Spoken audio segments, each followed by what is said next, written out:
The Suez Canal, stretching 163 kilometers between the Red Sea and the Mediterranean, opened in 1869, boosting trade between Europe and Asia. The canal now brings in revenue of roughly $5 billion a year. Officials say the expansion, launched last August, will nearly double traffic through the canal by adding a section alongside the existing waterway, allowing for two-way traffic for part of the canal's length.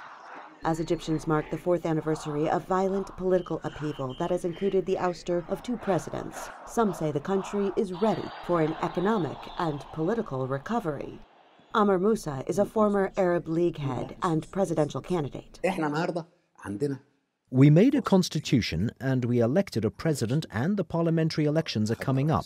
When these institutions are complete, I can say that Egypt has entered the phase of the Third Republic and that it's approaching a phase of development, reformation, enlightenment, and fixing the disorder that has happened in Egypt.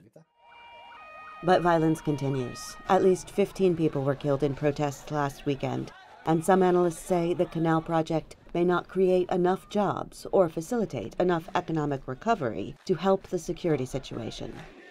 Andrew Lambert is a professor of naval history at the Department of War Studies at King's College in London. I think the cost is going to be the key. Is global shipping sufficiently dynamic to make this a paying return? And the canal itself takes some time to pay its way, the original canal. The cost of the project was far higher than was estimated. The original Suez Canal took at least a decade to build, stymied by political disputes, labor shortages, and disease. But Egyptian leader Abdel Fattah el-Sisi wants the new waterway to be completed by next August. It is expected to cost $8.5 billion and could double the canal's annual revenue by 2023.